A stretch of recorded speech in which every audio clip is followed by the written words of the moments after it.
Hello, you voluptuous velociraptor, welcome back. My name is Jack, the snack that smiles back, and boy howdy could you believe this, I'm feeling rather fruity today. Fricking up!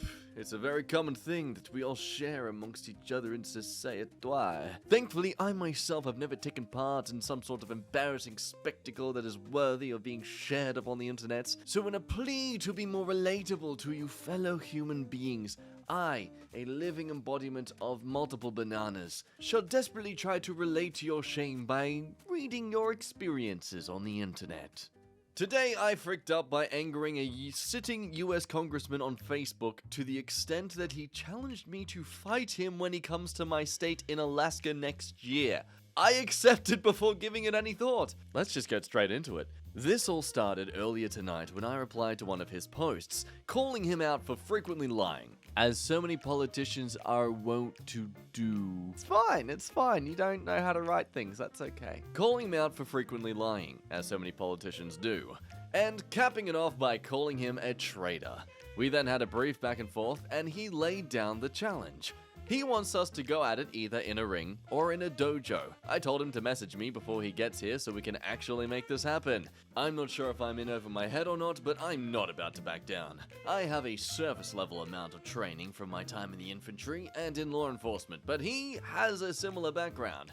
While I highly doubt he will follow through, I better start legitimately training just in case. Well, see, now I'm not as concerned for you. I thought you were genuinely just some rambling troll on the internet who is very comfortable behind their shield and sword. Hello, precious. It's my little friend. You'll protect me from the big bad people who could actually cause me physical harm, won't you? Never in a million years did I think he'd respond, let alone challenge me to an actual fisticuffs like we're in the 1800s, but here we are.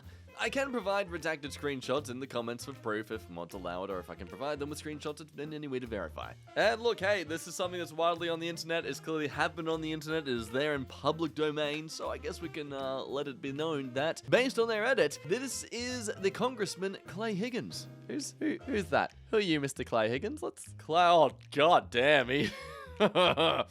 Ooh, he does in fact look like someone who could beat your face in.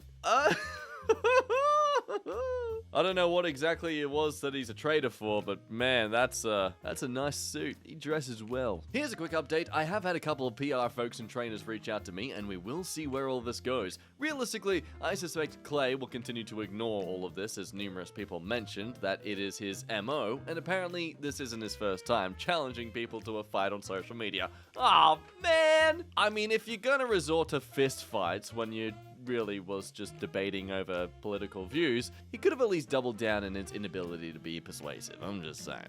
I will train anyway, as it'll be fun and good for me. For those who were wondering, I was a Republican until around 2012, when I shifted left of center a bit and became an independent. I joined the Democratic Party in 2020. I hope someday the GOP shifts back towards moderate, but I won't hold my breath. We really need more Adam Kinzingers in that party. Anyway, it's going to take days to read through these comments and reply to some, so bear with me. Thanks for the support. Yeah, the true American dream.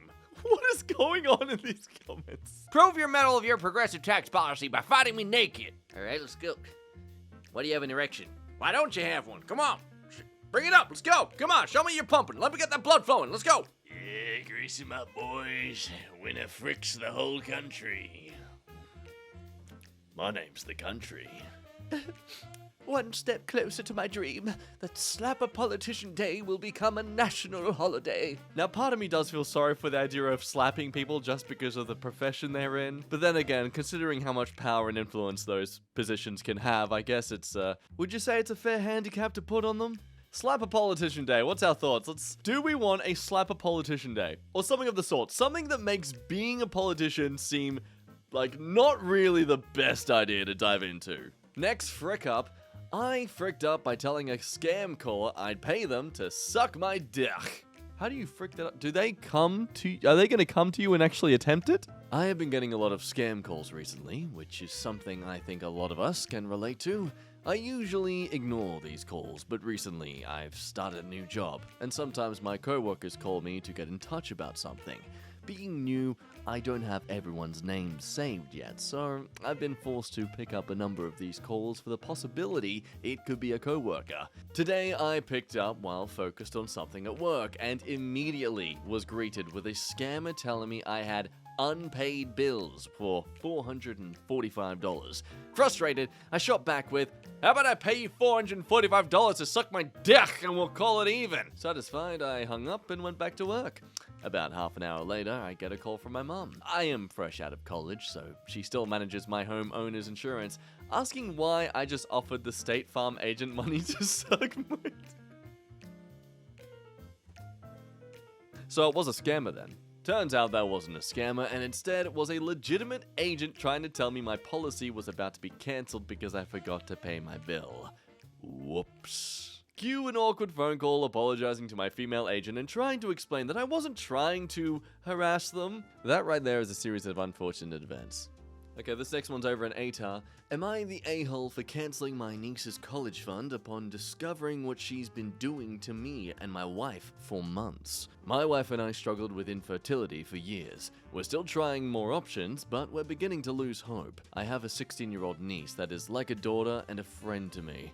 Considering I'm doing well financially, I've decided to take care of her education and start college funds so she could attend a college of her choice. My brother and his wife, my niece's stepmom, are of course aware of that and they appreciate it very much. They always talk about what a generous, loving uncle I am, unlike my younger brother. I have been dealing with a series of unusual, unexplainable events, like receiving texts at work from someone pretending to be my wife, informing me of some big news, like her being pregnant, or finding mysterious envelopes in my car when I'm at my parents', and the envelopes contained letters from someone also pretending to be my wife, and again, telling me she was pregnant. My wife and I had no idea who's been playing us like that. We knew it was someone close, and had many that made our suspect list, including my brother-in-law. Okay, obviously it's gonna turn out to be the niece, but why would they be constantly trolling you about your wife being pregnant? Last week I was visiting my brother's house, and my car was parked in their driveway. I was sitting with my brother and my sister-in-law, but my niece left for a few minutes, then returned. I finished my coffee and said goodbye, and left. While I was approaching my car, I noticed a sign on the windshield. I took a look and the sign read, "I'm pregnant," written largely. I was confused because I knew no one from this neighborhood and suspected someone who knew me did it. I called my wife and she again said this was false news. I took the sign and went back to my brother's house to help figure this out. He said someone must have left it on the wrong car, but I explained it happened before. He just shrugged. My sister-in-law pointed at the sign and said the writing looks similar to my niece's writing style. My brother told her to stop, but I called my niece to come downstairs and asked her. She denied but got nervous and admitted leaving the sign on my windshield as well as sending and leaving letters and texts to pretending to be my wife, but didn't have any ill intent. Just did it for laughs. I blew up telling her that she was out of line to think mocking mine and my wife's suffering and playing us for months was funny. I said I was mad, I was disappointed, and won't ever be looking at her the same. I informed her, my brother, and sister-in-law that I officially cancel the college fund I started for her due to her cruelty and disrespect for us. She broke down saying she meant no harm or disrespect and was just messing with and teasing me. My brother said, I can't actually make this decision based on a small mistake my niece made. He said this is her future and that I was giving up on and my decision will have a lasting impact. I cut the conversation and left after he tried to talk me out of giving her this harsh punishment, but to me, this was no punishment, just realizing she didn't deserve my hard-earned money. Brother said I exaggerated. He actually thinks punishing her by taking away electronics and having her do work around the house should be enough punishment, not canceling the fund I started for her. But I already told him canceling the fund was not a punishment, but a reaction from me upon finding out what she's been doing for over 2 months. Now also, she did apologize profoundly and said she regretted what she did,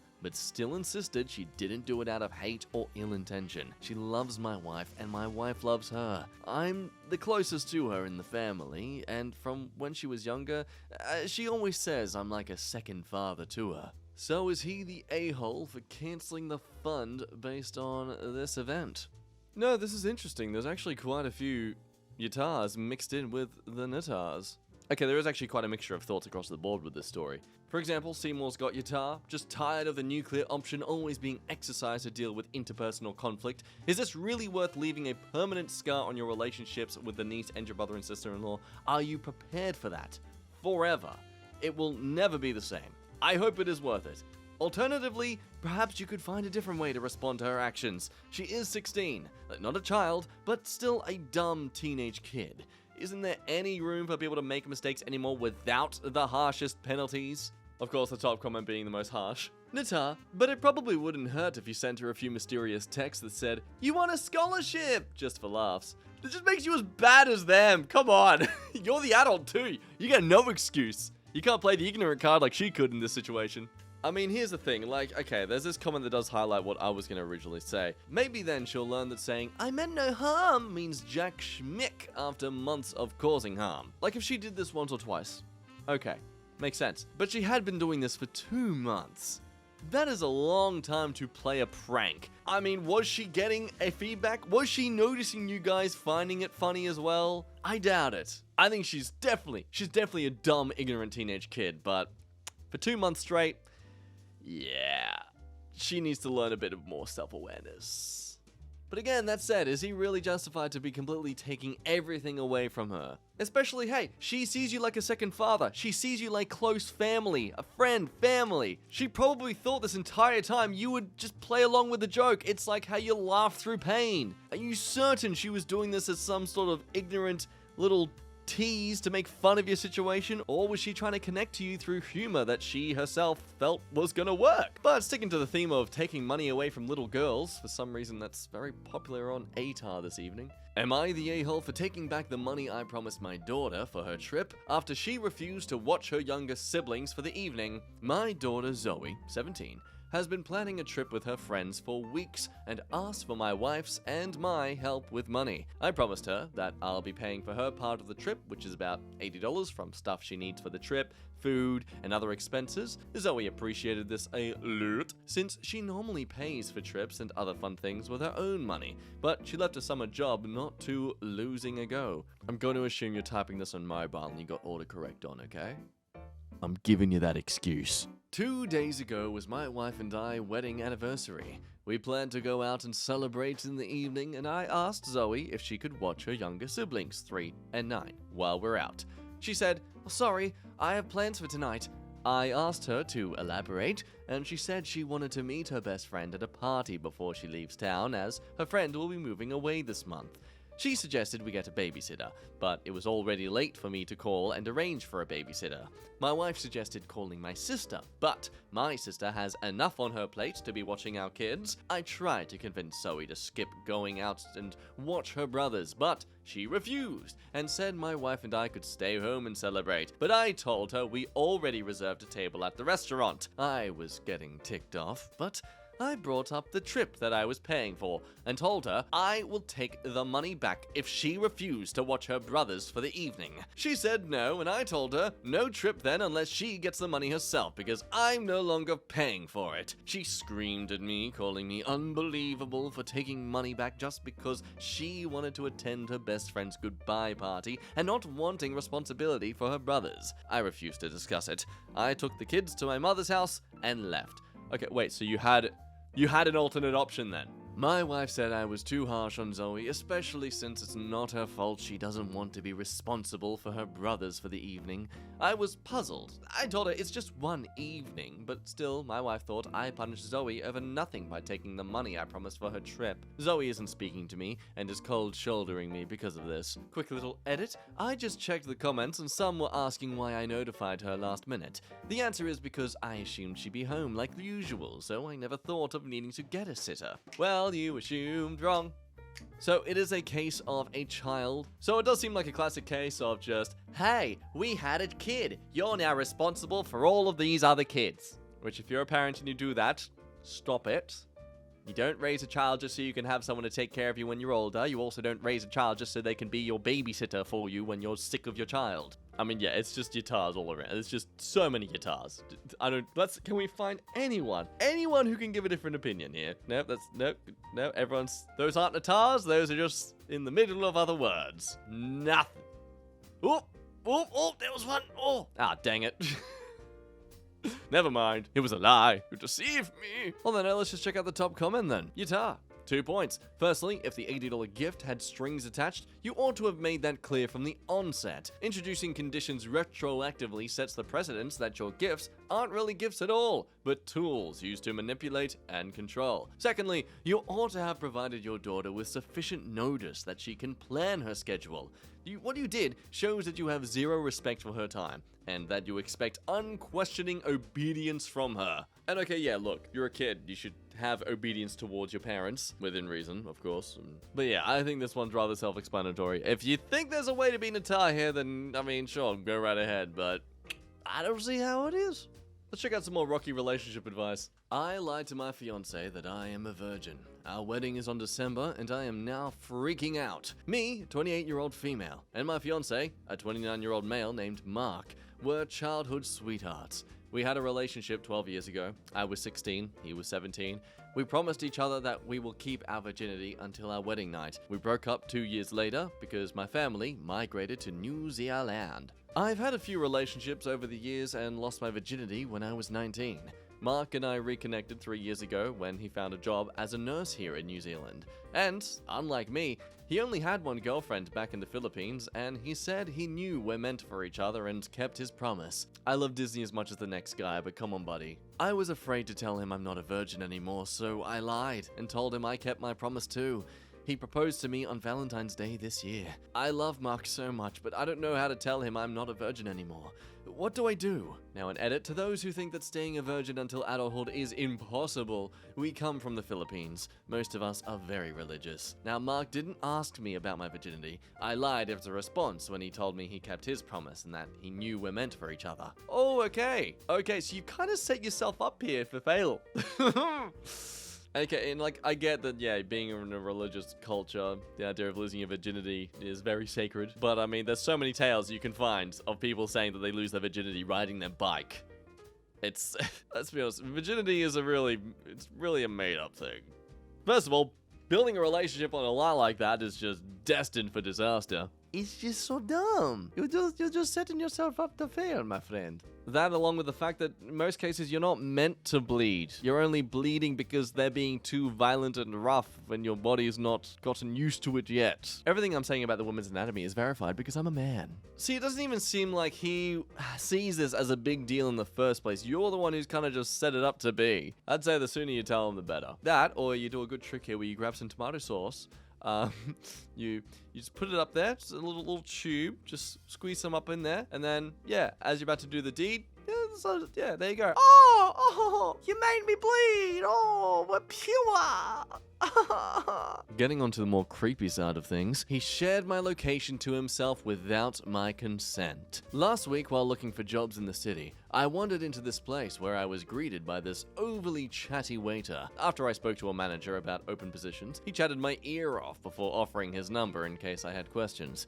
To be nice, I said sure, and went to type it in my phone, but he gestured to me that he could type it. Well, he called himself, which ticked me off, but I let it go and left. He texted me that it was nice to meet you, and I replied thanks, but ignored his subsequent attempts to start conversation. I decided to apply elsewhere because I thought he was too much. Not necessarily creepy, though. Well, today I went back to the city for the first time in a week. I live in the suburbs and I'm moving in fall, and I coincidentally received a text from him asking to get drinks that night. My heart literally sank as I realized that this was more than perfect timing. I immediately checked his contact info to find that my location was shared this entire week. He knows where I live and checked it often enough to know I was in the city for a small window I was there. I am disgusted. I will never feel that I owe men kindness again. That said, don't generalize us, okay? Some of us are an accumulation of bananas. I turned off locations and blocked him, but should I tell his manager about this? This has to be considered stalking, and I wouldn't want an employee like that. Also, he will likely do it to another girl. But he also knows where I live. I don't want to invite retaliation either. Like, what should I do? Now, we're a bit late to the party, so we're just going to go straight to the updates here. Edit, I emailed the manager and told him the waiter is stalking me and he took my location without my consent. I will update when and if he answers. I will also make a police report the next time I go to the city. And an update, I got a response from the manager. He is mutually disgusted and has promised to deal with this situation rather than sweeping it under the rug. He will keep me updated and I'll try to post another update if necessary. It feels surreal that he believes me and that this is happening. I'm somewhat worried I've made a mistake, if you can believe it. Like, my mind thinks, well, what if I accidentally shared my location? But that can't be right, because he'd probably ask me why I shared it if he was normal. Also, kind of worried about retaliation, but he could act crazy regardless of me reporting him or not, so it's probably better that I just reported him. Personally, I totally agree with that. Yeah, report him. Don't give him any chance to think that this is a totally okay thing to do. Like, I feel like if you didn't report him, he'd just treat this as a, oh, well, I guess she's not into that. He wouldn't react to it as, oh, this is actually kind of illegal. This really does affect the manager too, in the sense that he lost a potential employee because of this guy. Though, her justification is based on this one paragraph that mentions the fact that she receives the text conveniently as she's out in the city. My boyfriend forgot to tell me that he asked his close friend out twice. Here's one with a perplexing offer. Returning to campus with no place to live, can't find housing. Classmate lets me stay at his place, but wants me to cook for him, do laundry, etc. I'm returning to campus for college with no place to live and it sucks. I've tried everywhere, but the applications get filled up so much. I've tried looking for roommates to no avail. I can afford the rent, but I simply can't find any available. I've been trying my luck, and I contacted other people too. This guy also goes to the college I met at a gathering a while ago, says he has a 1-bedroom available and will let me sleep on the couch until I find a place.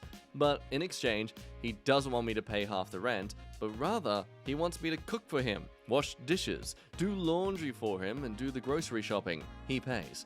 I trust the guy as I've had a conversation with him before and he seems okay. Oh, well that's good. You've had one conversation. That justifies him totally. But he said he's lazy as frick and hates doing chores. Take the offer or not. Because some thinking that it's weird, some people thinking it's reasonable. Asking you to cook for him is a bit weird, but if that wasn't ever a condition, you'd take it. Ooh, Lee, Shay. Where would you stand here? Would you take the offer? It's no money, it's just time. What's more valuable to you? Personally, I hate dealing with other people's schmitt when it comes to cleaning up, so I would definitely not be willing to take this offer. I would rather pay and clean up my own stuff. Also, can I just ask what laundry specifically? Like, it better not be underwear, man. That is just grotty, dude. And what's the cooking standard, eh? I mean, what if I'm just cooking the same thing over and over again? I hope you like 2-minute noodles, buddy, because that is all you're getting. Next fun story. How to deal with both parents who are cheating. I'm an 18-year-old female, and I recently found out that both of my parents, who are in their late 40s, have had at least one affair behind each other's backs. They have been in a monogamous relationship for 20 years now, and they always seemed unhappy with their lives. I can relate to those kind of parents. I could always tell they didn't love each other and they were trying to force their affection, if that makes sense. Earlier this year, both me and my mum found out about my dad's cheating, and the situation at home was quite brutal for a while. I could hear my mum crying almost every night, and him manipulating her into staying together. It made me sick to my stomach and definitely caused me some form of emotional trauma. Today, I happened to close the tabs on my mum's phone after she asked me to call someone for her, when I stumbled upon an Instagram conversation she has been having with, seemingly, a stranger, where they were basically doing it dirty and texty. I find their behavior so disgusting, irresponsible for their children, and plain immature. Should I talk to them about it? I feel very alone in this, and I'm ashamed to be related to them. I wish they could just be normal, honest, and caring parents. But my mum especially infuriates me because she has been hurt by my dad for so many years, yet refuses to dump him because he makes a lot of money for our family. Oh, God. I really hope that's the only reason. Part of me does hope that the father is somewhat abusive though, just so it can excuse her being just an equal scumbag, just dropping to his level in terms of respect in the relationship. Being cheated on doesn't mean you go ahead and cheat as well, especially if you try to shame and guilt your partner for cheating on you. Like, come on, if you demand someone apologize and like make their way to rebuild trust with you again after what they did, that doesn't mean that you're excused from doing the same thing and not getting the same damn treatment. And so after making your partner work their butt off trying to make things work again, you go ahead and cheat. you go ahead and do the exact thing that has made this relationship just become worse in the first place. Like, why should I apologize to you for what I did if you've done the exact same thing to me later on? It's hard to say here because manipulating can be a very subjective idea of what is happening here. Like, has he used his money to threaten her that if she leaves, she's not going to get anything or something like that? But also, if he's making a lot of the money, then he's entitled to a lot of the money too. So, who's more of the worst person here? The mother or the father? I'm not sure about this one. I'll leave it up to you. What do you think? Well, my friends, we shall leave it there today. Thank you so much for watching. As always, leaving a like is very much appreciated, and your time on the channel is also very loved. That's all there is to say. My name's been Jack. You've been a lovely person to ramble at today, and I look forward to doing it again soon. Mwah! Love ya.